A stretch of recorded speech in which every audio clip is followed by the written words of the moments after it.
Hello students, good morning all of you. So आज हम start करने वाले हैं आज एक फोटोसिंथेसिस। हालांकि ये मेरी एक पहली फर्स्ट वीडियो है और हम फर्स्ट वीडियो को फोटोसिंथेसिस से स्टार्ट करेंगे। फोटोसिंथेसिस मेनली क्या होता है? फोटोसिंथेसिस को हिंदी में प्रकाश संश्लेषण कहते हैं। और फोटोसिंथेसिस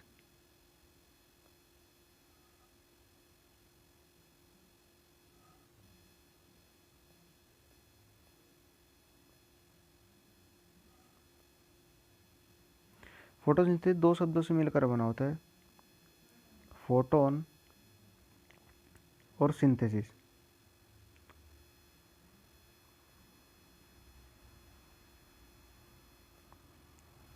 फोटो से बना फोटोन और सिंथेसिस का मतलब होता है बनना या मेकिंग। और फोटोन क्या होता है? फोटोन लाइट होती है, लाइट कह सकते हैं या सनलाइट, लाइट या सनलाइट। और सिंथेसिस का मतलब होता है बनना या मेकिंग।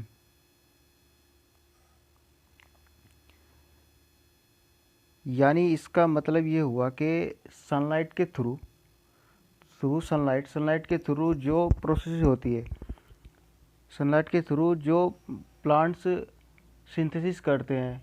मेनली सिंथेसिस की बात करेंगे हम इसमें फूड की, क्योंकि प्लांट सिंथेसिस के आप सब जानते हैं कि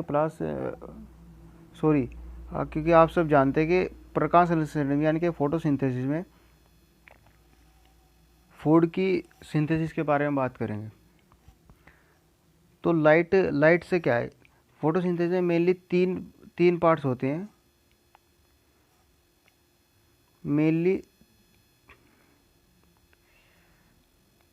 फोटोसिंथेसिस में मेनली तीन पार्ट्स होते हैं, तीन मेजर पार्ट्स होते हैं। नंबर एक, सनलाइट की रिक्वायरमेंट ज़्यादा होगी, बिना सनलाइट के प्रकाश संश्लेषण संभव नहीं हो सकता। और दूसरा कार्बन डाइऑक्साइड, और तीसरा वाटर यानी कि H2O।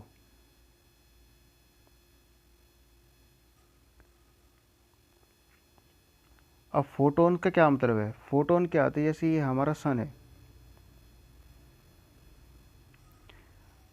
और हम बात कर रहे हैं प्लांट्स की, कि फोटोसिंथेसिस प्लांट्स में होता है। ये कोई एक ट्री है जिसमें सब पत्तियां हैं।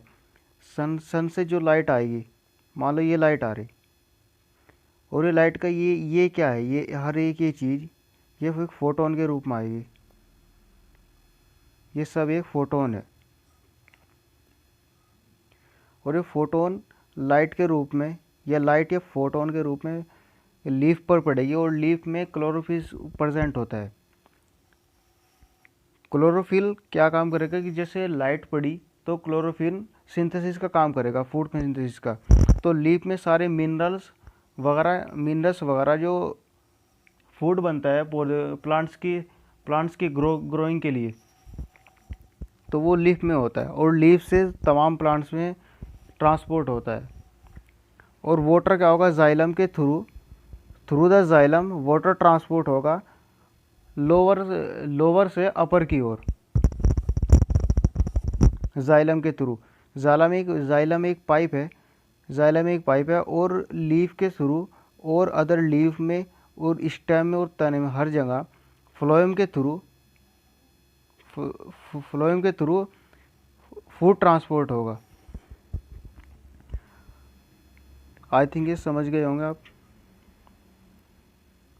तो इसको रफ कर देंगे।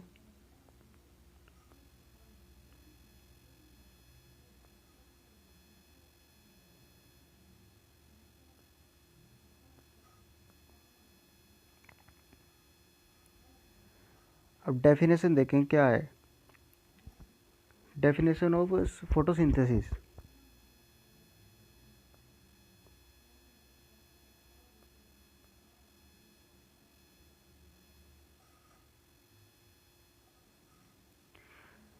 फोटोसिंथेसिस में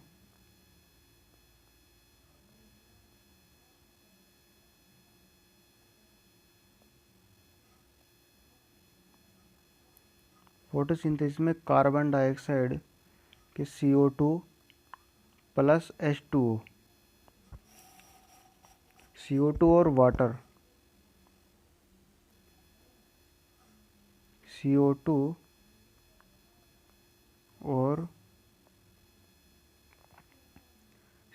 और वाटर के मॉलिक्यूल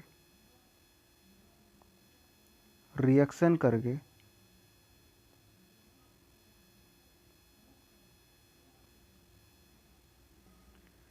ग्लूकोज बनाते हैं।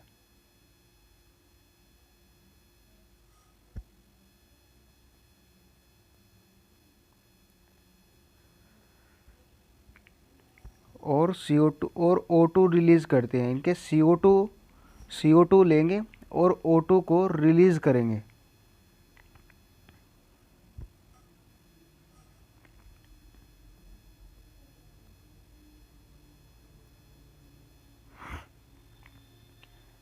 मतलब क्या हुआ कि जो ह्यूमंस होते हैं, इनके जो हम लोग हैं, इंसान हैं, वो क्या करेंगे कि ऑक्सीजन को तो ग्रहण करेंगे और CO2 को रिलीज़ करेंगे। इसके ब्रैक्स प्लांट्स में इसके अपोजिट होता है, वो CO2 को ग्रहण करते हैं और ऑक्सीजन को रिलीज़ करते हैं। ऑक्सीजन ह्यूमन के काम आती है और कार्बन डाइऑक्साइड प्लांट्स के काम आती है। ये एक साइकिल चक्र है, प्रकृति का मानो या किसी भी चीज़ का। तो इसकी अब रिएक्शन देख ले। इसकी एक केमिकल रिएक्शन होती है,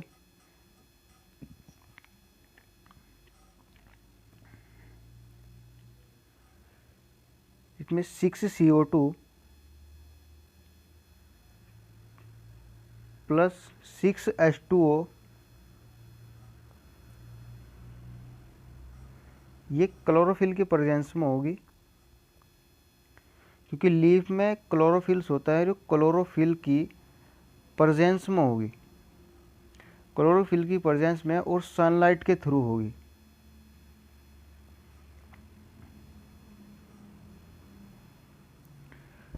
तो ये बनेगा, ग्लूकोज का निर्माण करेगी।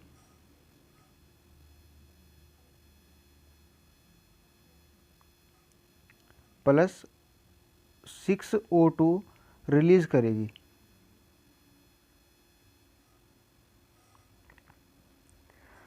तो आई थिंक आप ये समझ गए होंगे। अब इसका कुछ फोटोसिंथेसिस को कार्बन एसिमिलेशन रिएक्शन भी कहते हैं। यानी फोटोसिंथेसिस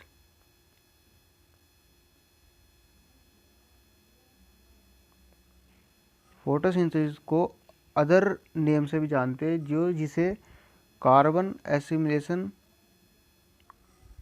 रिएक्शन कहते हैं।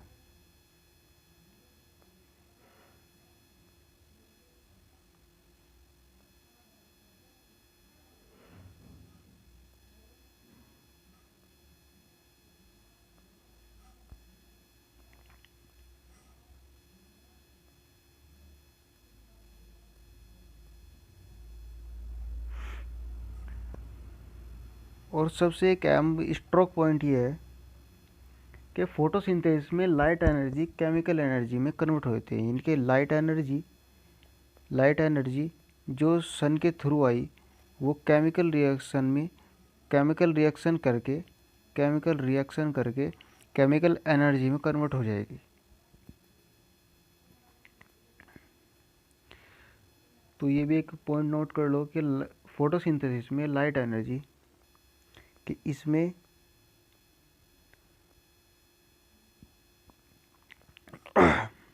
लाइट एनर्जी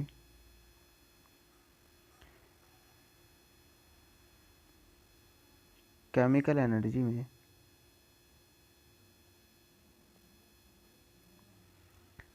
चेंज हो जाती है या कन्वर्ट हो जाती है।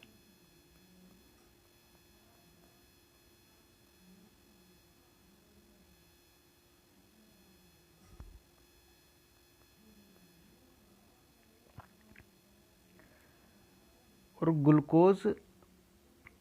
ग्लूकोज का निर्माण करती है और 6 मॉलिक्यूल ऑक्सीजन गैर के रिलीज़ करती है, जिसमें ग्लूकोज के एक मॉलिक्यूल में 673 किलो कैलोरी एनर्जी स्टोर रहती है। यानी कि ग्लूकोज के और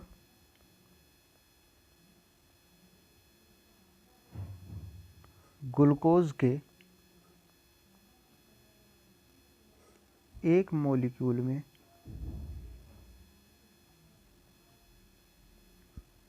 673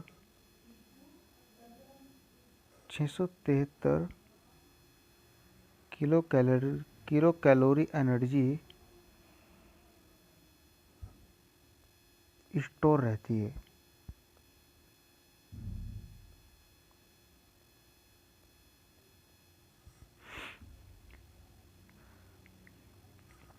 अच्छा, और एक ये बात है कि जो H2O है यानी वाटर और कार्बन डाइऑक्साइड, ये फोटोसिंथेसिस रॉ मटेरियल कहलाते हैं।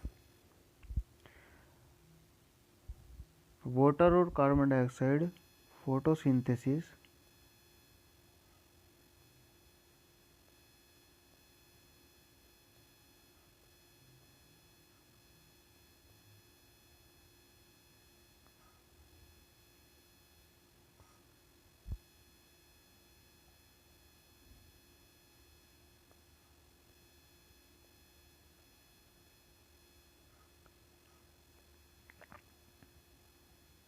फोटोसिंथेसिस रॉ मटेरियल कहलाते हैं।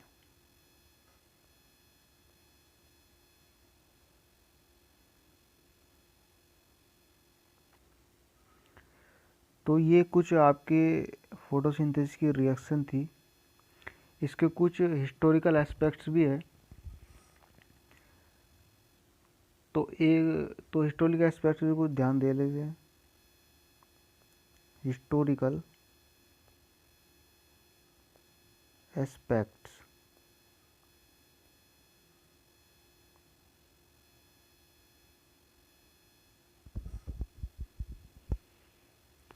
हिस्टोरिकल एस्पेक्ट्स का मतलब होता है कि किस वैज्ञानिक ने अपनी राय दी, फोटोसिंथेसिस के बारे में अपनी राय क्या दी। तो एक वैज्ञानिक थे जोसेफ प्रेस्टली।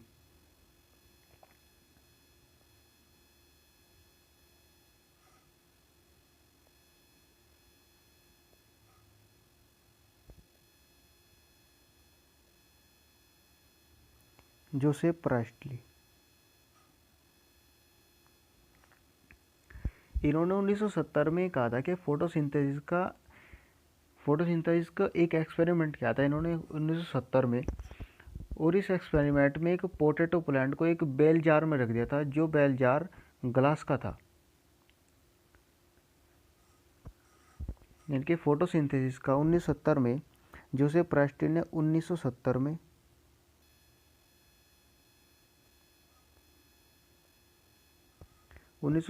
में एक एक्सपेरिमेंट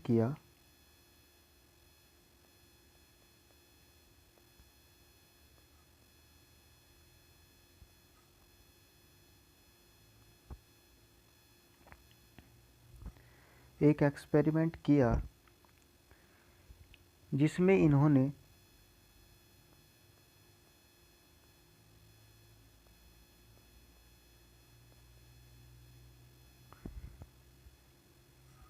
एक पोटैटो प्लांट को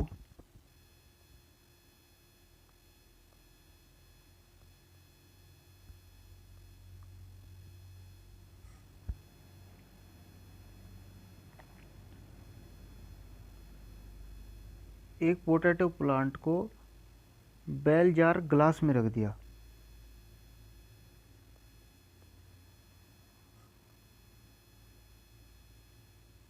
बेल जार ग्लास में कुछ दिनों के लिए रख दिया।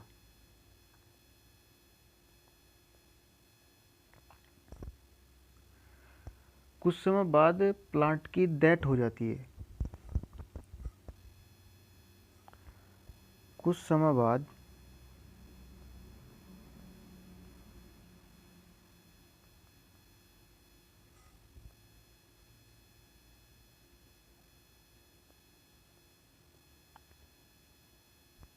प्लांट की डेथ हो गई।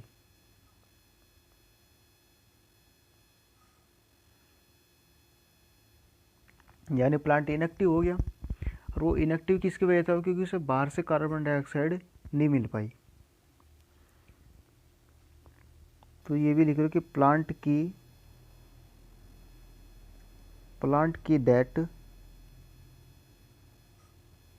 CO2 के न मिल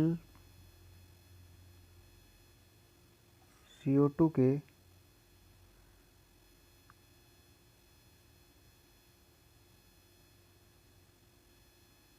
चलो नेक्स्ट पेज पर लेते हैं। CO2 के न मिलने से हुई।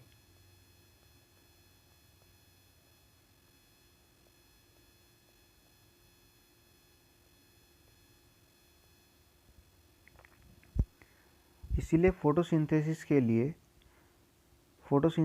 लिए इसेंशियल ज़रूरी है,